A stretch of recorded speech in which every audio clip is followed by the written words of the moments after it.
Welcome to the Reading Nook. So here in this little segment on my channel is the Reading Nook, where we are reading A Cat's Chance in Hell by Sharon Hannaford at this moment in time. So make sure you've got your drinks and you're good to go. Without choking on your drinks, of course. So I'm going to pop up some pictures of the canvases that we've worked on so far, and all details of current projects are in the comment section below. Big shout out to Sharon Hannaford. Thank you so much for giving me your permission to read this on my channel. It's been great fun, especially the accents. I'm so sorry. As you saw at the start as well, there's a warning. It's for mature audiences, so please, no kids. But other than that, I hope you enjoy. Bye! Chapter 22. Gabby's mind hit full consciousness the moment she heard Razor growl. Her hand instantly flashed to the 9mm strapped underneath the bed, and she ripped it free of its mount. Yes, it was highly illegal, and yes, it had cost her a fortune to have it smuggled into the country, but she figured if anything nasty enough to require the use of it was in her home, she would happily take the legal consequences, if she was still alive when the cops arrived.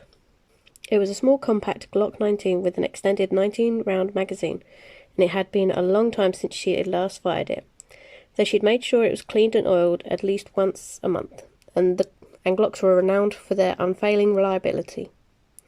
In the darkness, Gabby could see Razor fuzzed out to his fullest size on his tiptoes and glaring at the bedroom door. The low growl in his throat, continuous and menacing. Gabby didn't doubt him. She could feel the vampire presence and smell the sulphuric stench of demon. She released the safety on the Glock, eased herself quietly out of bed, and hit speed dial 1 on her mobile next to the bed without picking it up. She grabbed Nex from the dressing table and shoved the scabbard into the waistband of her pyjama bottoms. When she heard the click of Carl picking up the call, she yelled at the phone while keeping her gun trained on the bedroom door. 3 vampires, unknown number of demons. Get back up and get here now! Carl's panicked reply was drowned out by the sound of the bedroom door exploding inwards. Gabby ducked to avoid the bigger splinters of wood and threw herself into a diving roll, landing in the corner of the room nearest the door, out of the direct line of sight of anyone or anything entering. She flattened herself against the wall and steadily took aim, waiting for the first head through the shattered doorway. Slinky, shocked by the noise and commotion, beat a hasty retreat off the bed and into Gabby's laundry basket, while Razor emitted an ear-piercing shriek and launched himself at the first vampire through the door. The vampire was tall and thin and fairly old, if his aura was anything to go by.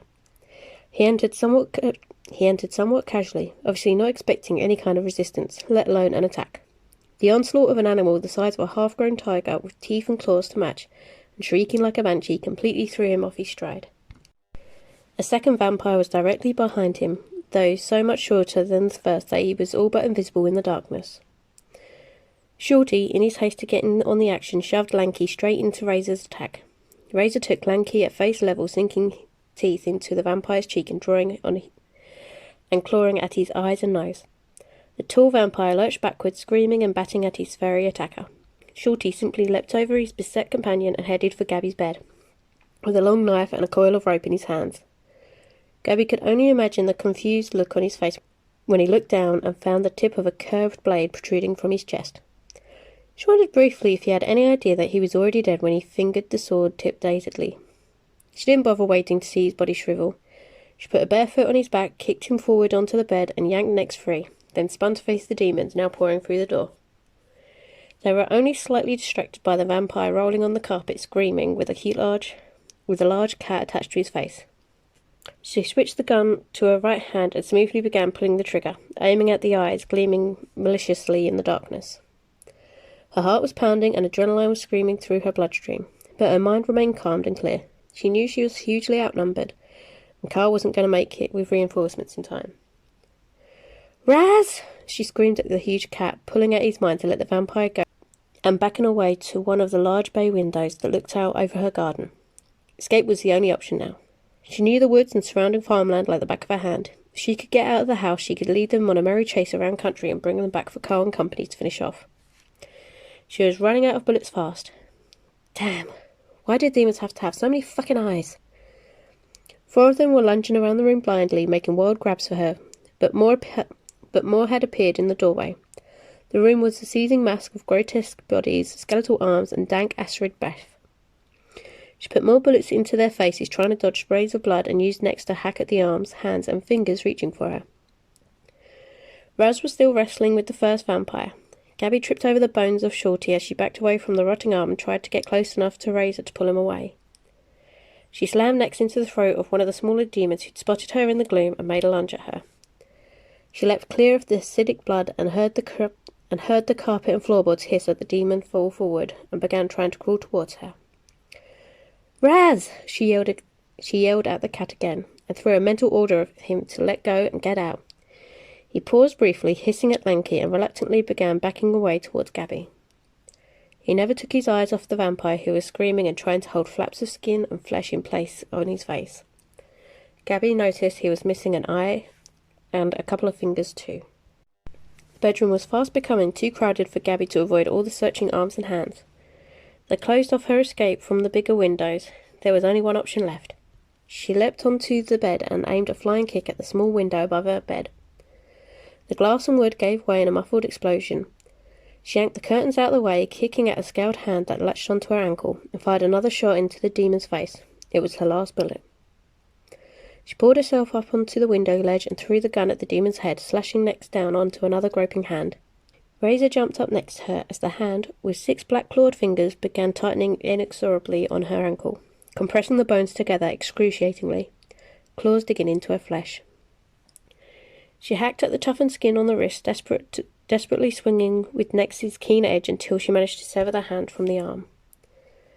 As the second clawed hand reached for her out of the dark, she grabbed Razor and pulled him with her as she tumbled backwards out the window, landing in a defensive crouch in a muddle of azalea bushes, soft earth and bark. She grimaced at the sting of dozens of glass and wooden splinters embedded into her back.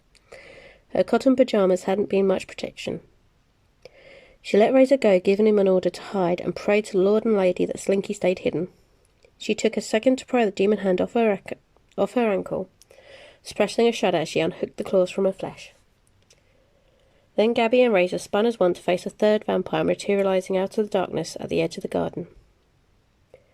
He was tall and muscular, and walked with confidence and controlled tension. Although he had nothing of Julius's easy grace, something about the third vampire brought Julius to mind. Gabby could just make out a cruel smile playing at the corners of his mouth. Then she realized what the similarity to Julius was. The vampire's power was colossal. It radiated around him like a tornado on a leash. She breathed in, allowing her body to flow into a natural battle-ready position, next comfortable in her right hand. Razor reacted before she could stop him, hurtling towards the powerful vampire in a bull of angry, claw-tooth-filled rage.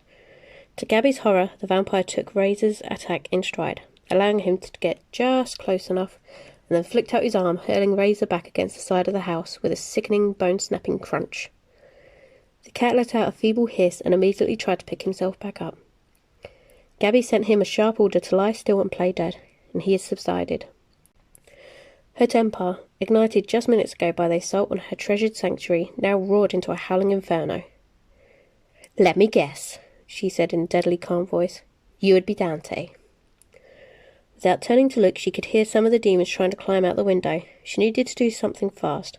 If she could take out Dante, the whole war would be over, but could she do it before the demons took her down? Only one way to find out. She sprang at Dante almost before his name had finished passing her lips, rushing him, but instead of going for the obvious kill, she flipped herself lightly over his head, spinning as she came down to face his back, and leaping to drive Nex into his chest as he spun to find her. But he was no longer there. He moved faster than her eyes could track. He'd done one of Julius's disappearing tricks. "Yes," said a balefully amused voice to her left. "I am Dante. You'll have to excuse my appalling manners. It's been a long time since I found the need for them. I'm rather rusty." His voice was condescending in that nasal upper-class kind of way, but also strangely hypnotic. Gabby realized that he was trying to control her mind, and once again thanked the lucky star that she lived under her immunity to vampire mind control. She moved to face him where he stood several meters away and fell into an offensive position. Damn, he was fast. Could she draw this fight out long enough for reinforcements to arrive? Maybe she kept him talking. "Is there a reason you're disturbing me in the middle of the night, Dante?" she asked in a bored tone. As she spoke, she was searching the garden for other things to use as weapons. Aside from the bird bath and a few sun-faded garden gnomes, there wasn't much to work with. If she survived this, she vowed she'd be hiding weapons in the garden from now on. She was going to have to take this fight slower than she liked and wait for the right opening. I would have thought that would be obvious, my dear, Dante replied. I can't have Julius getting the upper hand in our little war now, can I? It'll make a good little pawn to control him with. He always did have a stupidly soft spot for women and children. Terribly chivalrous is our Julius, he sniffed disdainfully. What makes you think he gives a shit what happens to me? I kill vampires after all. Gabby asked in feigned confusion. At that point, Dante swept closer to her, again in one of his untrackable moves, coming to an abrupt halt less than 3 feet away from her. She steeled herself against the natural urge to flinch away from him. He leaned in towards her, lowering his face to the same height as hers. She could actually see the insanity swirling in his eyes. He had a chilling, unnatural smile on his face. Because I can smell him on you, and more importantly, in you, my little beauty. He breathed rancid breath into her face. Gabby nearly gagged. Julius doesn't share blood readily. Oh, sex he'll do casually, but not blood, he said, dragging the last word out and reminding her disturbingly of Jack Nicholson's portrayal of the Joker. All he was missing was the absurd makeup. Gabby kept all movement from her muscles until a quarter second before she sprang at him, next aimed straight at his heart. He leapt back, actually caught by surprise, but still quick enough to deflect next from his heart. There was a ragged slice across his left hand and arm, the sleeve of his dress shirt falling open.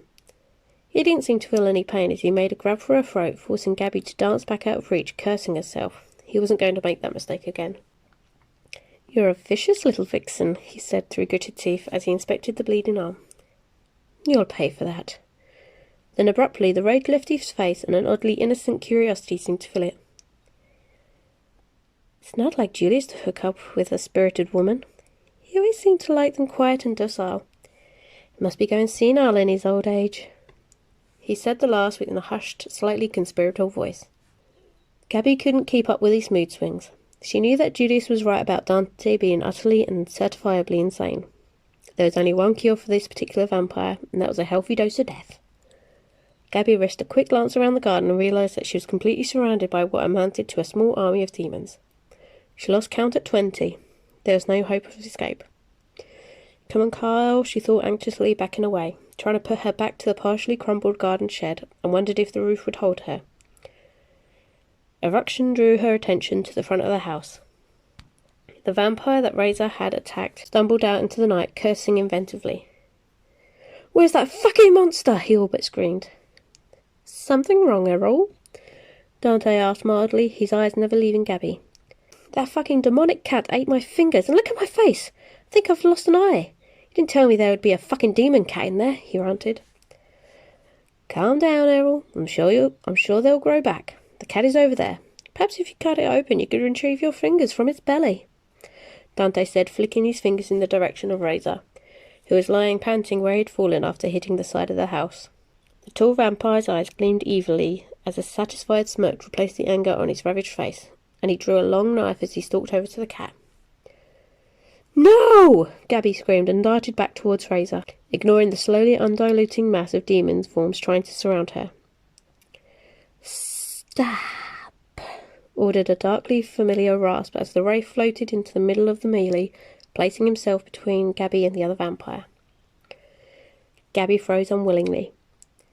Enough of this nonsense, it declared. The Baron is coming with plenty of reinforcements, unless you want to meet him on those terms, master. It spat out the word. Then we must leave now. Fine, barked Dante with a sulky edge to his voice. Bring the girl. Errol, hurry up with the cat.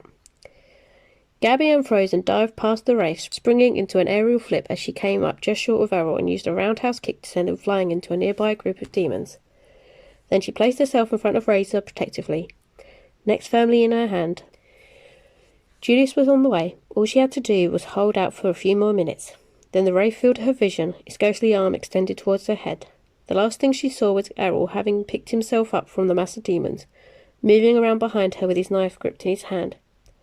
She heard Razor hiss weakly and then scream in agony, and then pain and darkness swallowed her whole. Carl was out of the van before it came to a complete stop, Julius only one step ahead of him, but they froze as one at the stairway at the front of the house. The door stood ajar and there was only deathly silence inside. "They've gone," Julius managed in a strange voice. "There are no demons and vampires here now." The other 12 vampires flowed around them, weapons out and battle ready. "Search the gardens," Julius ordered tersely, but he already knew they wouldn't find anything. He looked at Carl bleakly and then at the house. Carl nodded and closed his eyes, as if he knew what Julius was thinking. If Gabby was still there, she would be inside and she wouldn't be alive. In silent agreement, they stepped forward and searched the house together. They quickly made their way through the house, noting the destruction that had taken place. Julius felt something tighten inside him. He knew how Gabby felt about her home, her sanctuary. Even if she was still alive, it would never be the same place of solace and comfort to her again. They checked her room, taking in the broken window and demon blood, the vampire bones, the gun, the spent bullet castings on the floor. Signs from the rest of the house indicated a large contingent of demons. Not even Angeli Morte would have been able to take on that many demons single-handedly. A small noise made both of them react instinctively, weapons drawn. The rustle came again, and Julius realised it was coming from Gabby's laundry basket. Carl sighed and called out, "Slinky?"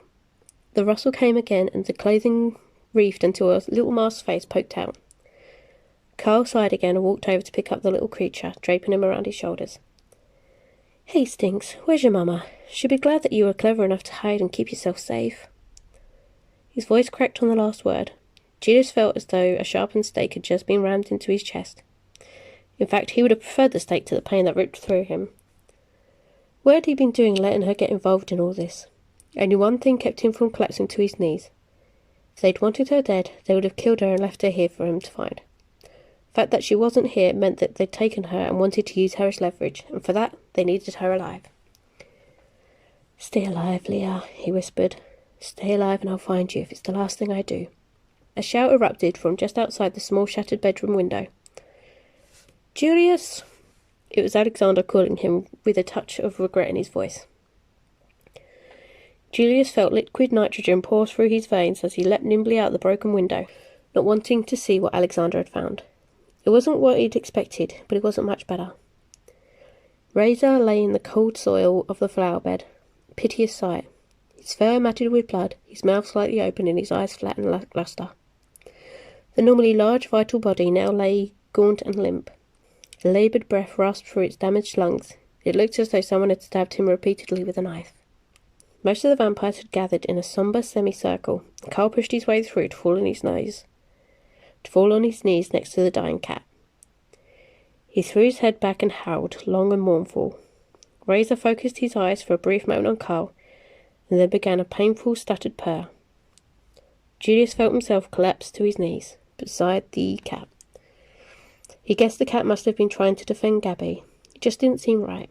He knew if Gabby was here right now, she had the power to fix one thing in all of this chaos and destruction. It would be Razor. He had to try. "Alexander, help me," he ordered brusquely, trying to lift the cat without damaging him further. "Give us some room," he barked at the rest of them. "I want to know how many were here, how they got here, and how they got in. I want answers. Now move." His guard knew enough to hurry to their duties without further questions. Only Fergus hung back for a moment. "Good luck," he growled softly.